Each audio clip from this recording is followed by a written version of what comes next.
Tamil Nadu is on the east coast of peninsular India.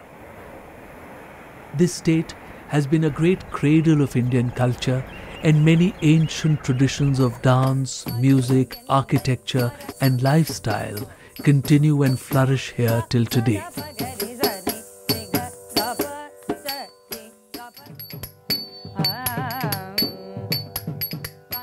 Temples were made out of hard and lasting granite in Tamil Nadu.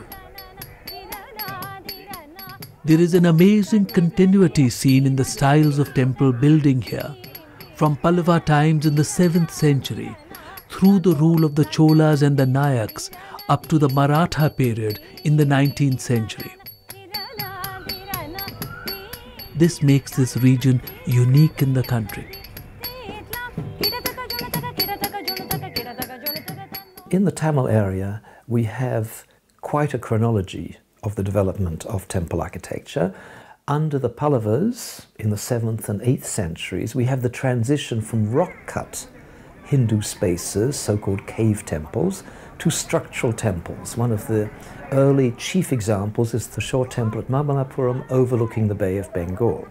And these temple consists of a pair of sanctuaries, each with its own pyramidal tower. And this idea of crowning a sanctuary with a pyramidal tower goes on into later architecture. Here in Tamil Nadu, the South Indian style of structural temples was firmly established by the 8th century in the temples of Mabalapuram and Kanchipuram.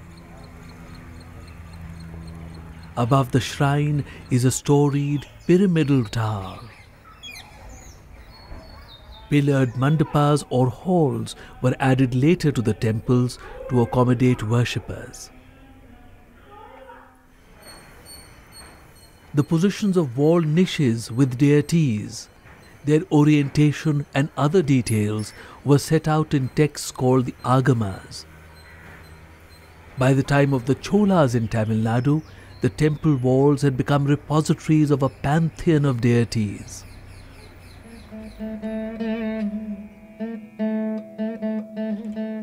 At Narthamalai, located on top of a hill amidst the great beauty of nature, is a 9th century temple. An inscription names it as the Vijayalaya Cholishvara Temple. It may have been made by Vijayalaya Chola or by the Muttarya chieftains before his rule. The temple is dedicated to Shiva. The temple is made with a jewel-like perfection.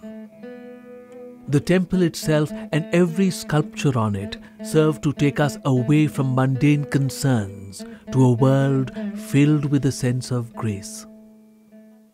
The Dwarapalas, or guardians of the doorways of the early temples of Tamil Nadu, often stand displaying the gesture of the Vismay Mudra, the gesture of wonderment.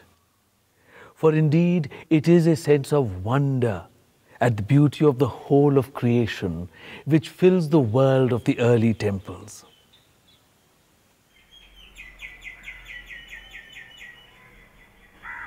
A temple which marks the beautiful quality of early Chola sculpture is the Brahmapuri Sfera at Pulamangai.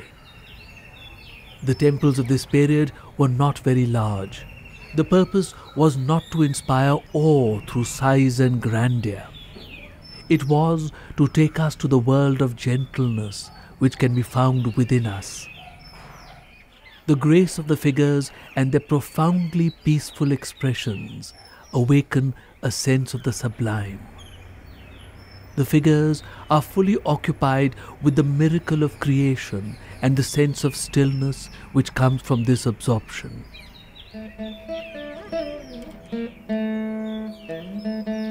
Shiva's Ganas are the persons who were most devoted to the Lord. They have won the right to be perpetually close to Him. Ganas are some of the finest expressions of Chola art. In Indian art, the entire range of emotions and human life is given a place, be it joy, sorrow, or even mischief. Ganas are seen lost in devotion to the Lord.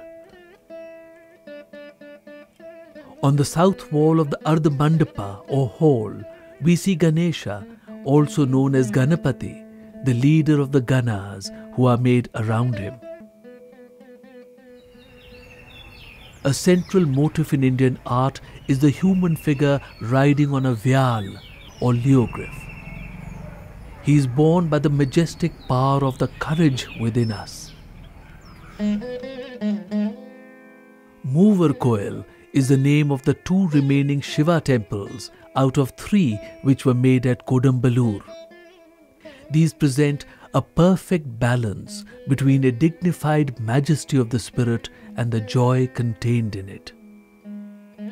How can anything as material as a piece of carved stone suggest or evoke something that is beyond the material? Something which in fact transcends materiality itself. The genius of Indian sculptors has been to present these very profound spiritual and intellectual ideas through the grace of the human body. Shiva dances on the demon of forgetfulness. In Indic belief, our ignorance is the forgetting of the truth, which can so easily be found again within us. As with other early Chola temples, this temple strikes a fine balance. Size and grandeur do not overwhelm the intimate feeling of the temple and its sculpture. In the beginning of the 11th century, we see a dramatic change of emphasis and scale in temple building. In the year 1010, Raja Chola completed the tallest and largest temple which had ever been made in India. The Brihadishvara, dedicated to the great Lord Shiva, was made to express his own power and military might as much as the grandeur of the Lord. The temple is 5 times the size of previous Chola ones, and its Vimana or tower stands 216 feet tall. Its monolithic stupi or crowning element weighs 80 tons. It is believed that an earthen ramp 6 kilometers long was made to take it up to its position. Raja had greatly expanded his empire in all directions, including to the island of Sri Lanka. The temple was made to celebrate his achievements. Suddenly things change at the turn of the 11th century. With Raja I and his son and successor Rajendra, temple architecture moves into a different scale altogether. This you can judge by the great temple at Tanjore and the successor temple at Ganga Chola Poram. These are enormous monuments. The Tanjo Monument is at least 66 meters high. It is possibly the highest and biggest towered sanctuary to be seen anywhere in India. It's built entirely of stone, and over the linga rises this hollow tower with successive stories forming a sort of pyramid reaching up to the sky. It's one of the most impressive pieces of structural architecture that we have anywhere in India. Ganga Chola Poram, the temple built after about 1020 by Rajendra, is of a similar model. King Rajendra was a son of Raja Chola. Rajendra's successful military campaigns took him northwards all the way up to the shores of the river Ganga. From there, he brought back holy water from the Ganga and a stone.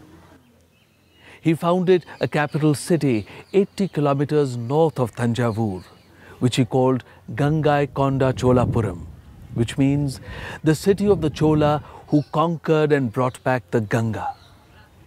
Here he made the Brihadishvara temple to compare with the grandeur and size of his father's temple at Thanjavur.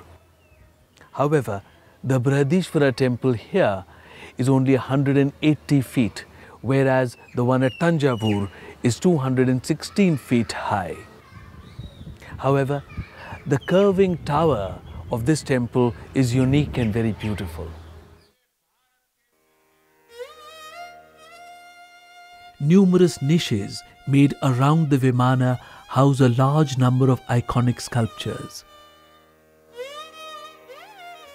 Among the finest is of Shiva conferring grace on Chandesha, a great devotee of the Lord. It has been suggested that this depiction has a double meaning, relating also to Shiva's blessings to Rajendra I.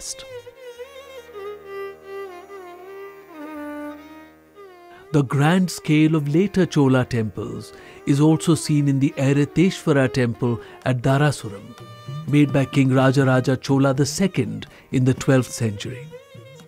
It is a magnificent structure which brings alive a period of regal splendor. A mandapa or hall is made in the style of a ratha or chariot. Wheels are made on the sides to draw the ratha forward.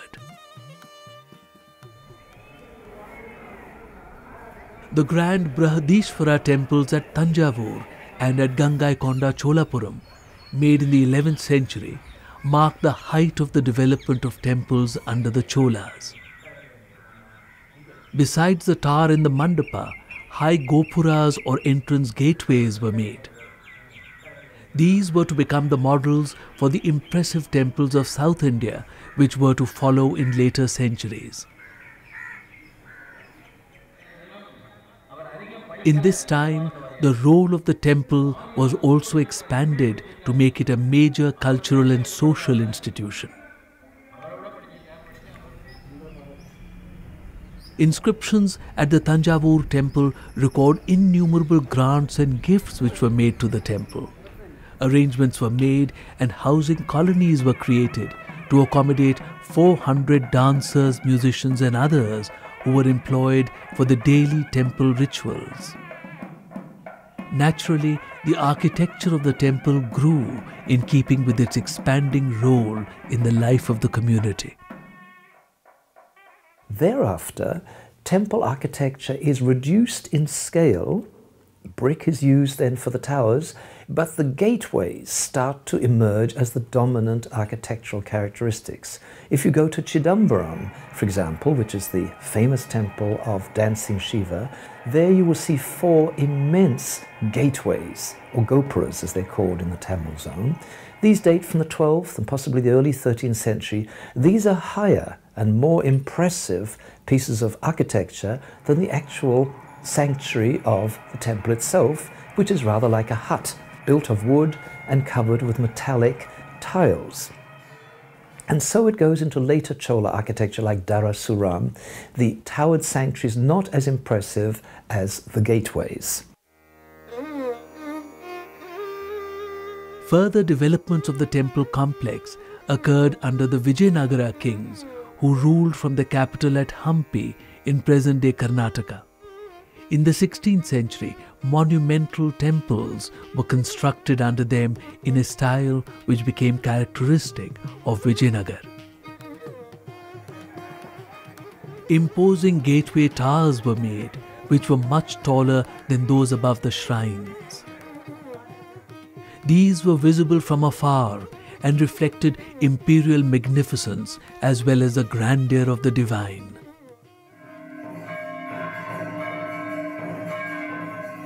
The Shiva Temple at Chidambaram is where the Lord is believed to have performed his cosmic dance as Nataraja. It is one of the most revered temples of Tamil Nadu. The earliest parts of the temple belong to Chola times. The Cholas made the Nataraja their family deity, and several kings had their coronations here. Under the Cholas, the roof of the sanctum was gilded. A mural of the beginning of the 11th century at the Brihadishvara temple at Tanjavur shows the golden canopy of the Chidambaram temple. Between the 12th and the 16th centuries, the modest-sized temple was extended to cover 40 acres of land. The formless divine, enshrined deep inside, was now also made visible from far away. This whole system is then revived under the Nayaks, who were the chief rulers of Tamil Nadu in the 16th and 17th centuries.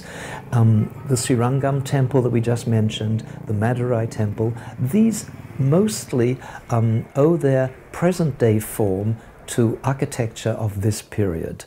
We don't know much about Srirangam and Madurai in the 9th and 10th centuries. We can't see anything. What we see today is basically 16th, 17th, and maybe even early 18th century. The grandeur of temples was further enhanced under the Nayaks by the making of prakaras or enclosed corridors. These connect various parts of the temple and create a most dramatic and impressive effect as a devotee walks through these on way to worship.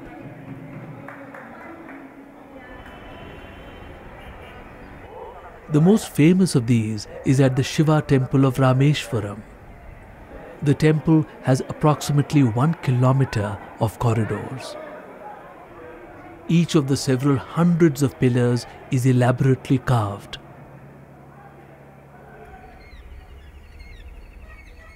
One of the greatest achievements of the Nayak period is the making of the Meenakshi Temple at Madurai. It is one of the largest temples ever made and was created in the reign of Tirumalaya Nayak in the mid-17th century.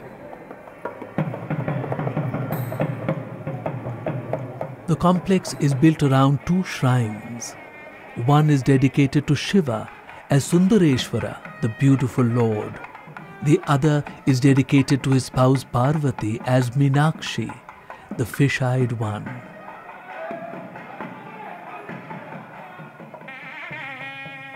The vast temple has 8 impressive gateways, one rising to almost 200 feet.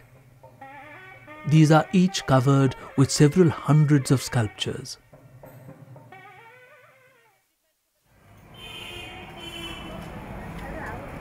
Perhaps the greatest example of the temple as the focus of life in South India is the Vishnu Temple at Srirangam in the delta of the river Kaveri.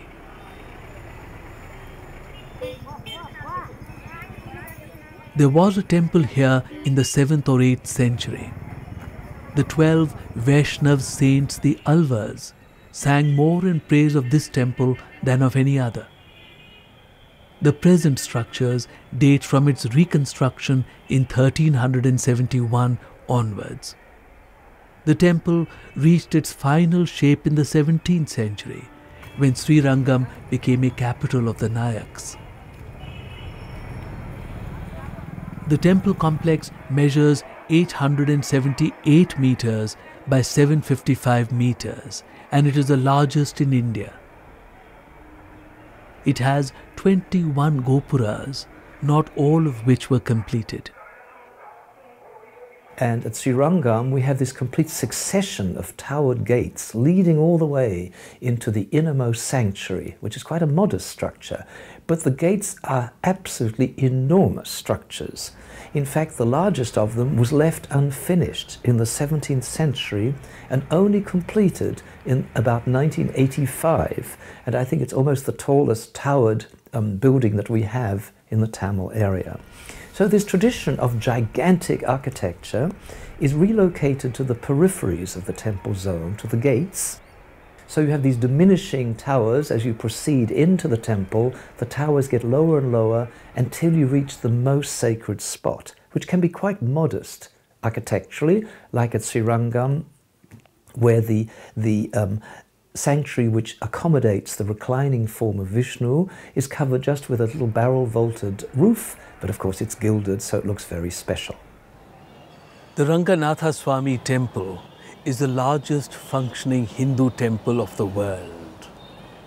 At the center is the Garbhagriha, the womb chamber, where we hope to be born again in realization of the truth. From there, the form of the temple expands through 7 concentric walls. In fact, the last 2 parikramas, as the space between the walls is called, is occupied by flower sellers, shops and restaurants. In Indian belief, the final truth is Nirgun, the formless eternal. And from there we see that formless eternal expanding outwards and expressing itself through the multiplicity of the forms of the world. In fact, all that there is divine, for it is but a manifestation of that sacred, that formless eternal. In the last 2 parikramas, we see the separation of the profane city beyond and the holy interior blurred. So that is where it is still sacred ground. And we see the activity of the world, the selling of flowers, restaurants, shops. In fact, the entire city beyond is also an expansion of the temple. In the great temple cities of South India, the grandeur of the Lord is celebrated in all aspects of life. Tamil Nadu is a land where ancient practices continue till today in an unbroken tradition. A land where the divine essence of our lives is never forgotten, even in the midst of the daily concerns of life.